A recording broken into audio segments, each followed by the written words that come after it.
headlines. Capturing neoclassicism and romanticism in the Philippines. Felix Resurrection Hidalgo Padillas inspired Filipino reform. National hero utilized art, exposed colonial suffering. Amarsola captured the light of the Philippine countryside. Tolentino sculpted the iconic symbol of academic. Abreva Stalin completed the era's art pieces.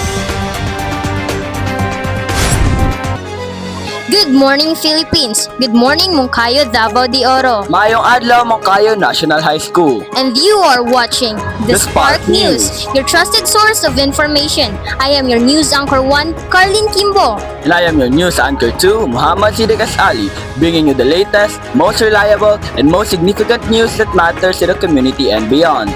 Capturing neoclassicism and romanticism in the Philippines. Here's our friend Chloe to showcase the history of our country's art when it comes to romanticism and neoclassicism. Magandang umaga, Moncayo National High School. Beginning with today's major headline, Capturing Neoclassicism and Romanticism in the Philippines. In the Philippines, the ideology of neoclassicism and romanticism can be seen through various major artworks such as paintings, sculptures, and architectural structures. Some of the well-known contributing artists express their skills and ideas on their own respective field of specialization. Neoclassicism and romanticism are evident in the works of artists like Juan Luna, Felix Hidalgo, Fernando Amorsolo, Guillermo Tolentino, and Napoleon Abueva, who expressed these ideologies such as paintings, sculptures, and architecture. According to Mac Dave C. Icot, he is impressed of Juan Luna's precision and skill in doing his best masterpiece, Spoliarium. I was impressed and in awe by his display of artistic skills, and I love the fact that his painting displayed nationalism. Thank you, Chloe. Felix Resurrection Hidalgo Padillas inspired Filipino reform. Ariana, are you there? Good morning, viewers, and we are here to discuss about Felix Resurrection Hidalgo Padilla from 1855 to 1913. Felix Hidalgo was acknowledged as one of the great Filipino painters of the late 19th century and as significant in Philippine history for having been an acquaintance and inspiration for members of the Philippine Reform movement. This helped bring international recognition to Filipino artists. Connection to the Reform movement. Hidalgo was an acquaintance and inspiration for members of the Philippine Reform movement, such as Jose Rizal, Marcelo del Pilar, and Mariano Pons. One of his known works is the Christian Virgins being exposed to the populace, which portrays two scantily clothed Christian female slaves being mocked by group of boorish Roman male onlookers. Rizal famously praised Hidalgo's art, saying it captured an idealized expression of melancholy, of beauty and weakness victimized by brute force, while also describing it as like the Philippines in its calm, serene moments. For your question, Taroy, did Felix Hidalgo achieve any achievements and awards? If yes, how many? Thank you for your question, Ali. The answer is yes, and he received numerous awards including a silver medal at the 1884 Exposition General de Bellas Artes in Madrid for La Barca de Aquironte. Back to you, anchors. Thank you for your answer, Ariana. National heroes utilized art exposed colonial suffering. Kyla, are you there? Carlin, I am here to explain the history of Juan Luna y Novicius' famous art from 1858 to 1899. Juan Luna was a renowned Filipino painter, sculptor, and political activist in the late 19th century. Celebrated for his masterpiece, Spoliarium, and other works that highlighted Filipino nationalism. He was one of the first Filipino artists to achieve international acclaim, winning a gold medal at the 1884 Madrid Exposition of Fine Arts for the painting that symbolized the suffering of Filipinos under Spanish rule.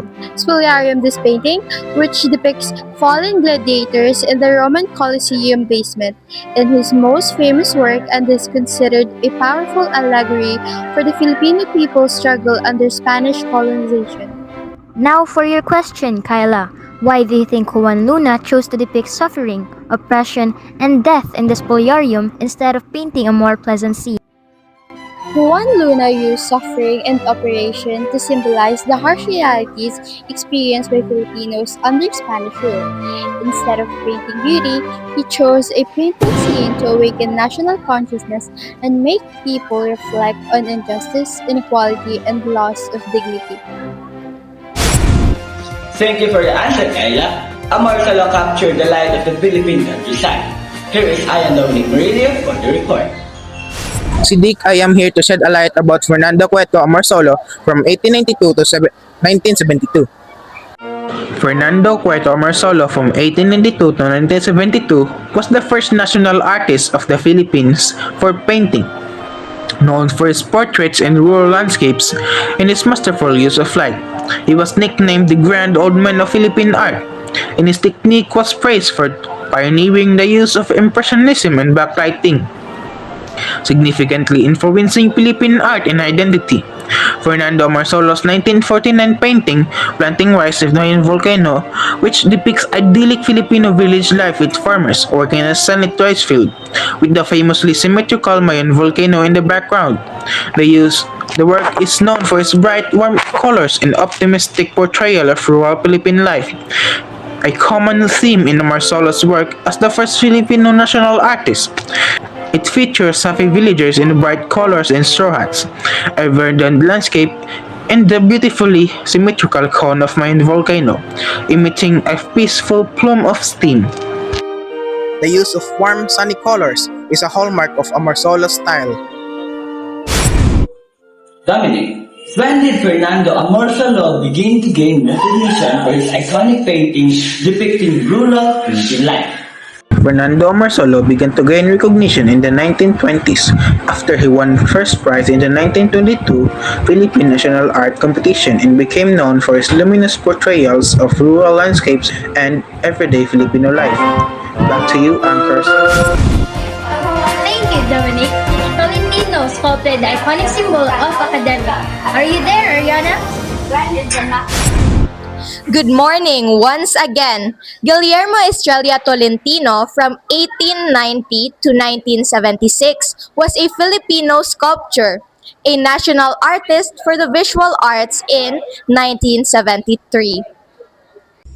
He is called the father of Philippine arts for his role in establishing classical realism in Philippine sculpture.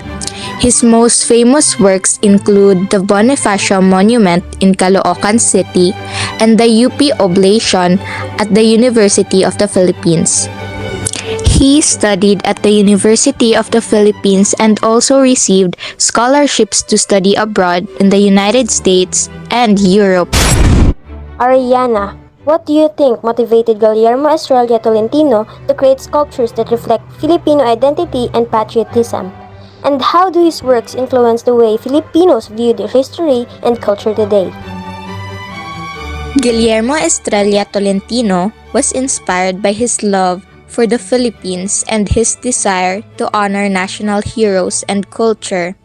His sculptures like the Oblation and Bonifacio Monument remind Filipinos of their history, encourage patriotism, and strengthen national identity. Back to you, anchors. Thank you, Ariana. Abueva's talent completed the Eros art piece. Chloe, are you still there? Good morning, and I am here to talk about Napoleon Abueva.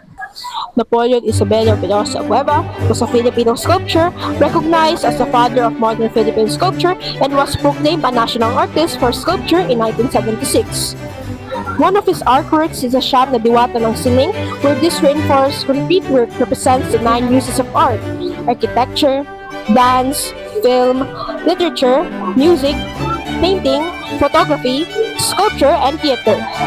The nude muses spread around atop a ring-like pedestal and are rendered in various stances. He is the only Boholano to have received the distinction of National Artist of the Philippines.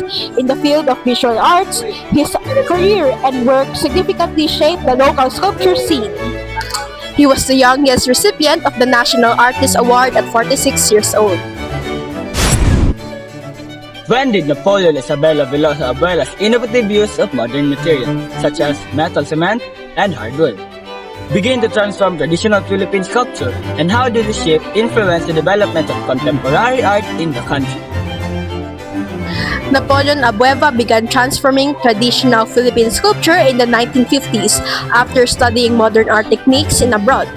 His use of diverse materials and abstract forms challenged conventional norms and inspired a new generation of Filipino, paving the way for contemporary and modern sculpture in the Philippines. I am Chloe Marie Pacudan, reporting for Spark News. See you next part! This is Harleen Kimbong. And this is Muhammad Siddiq Ali. And this is the Spark News.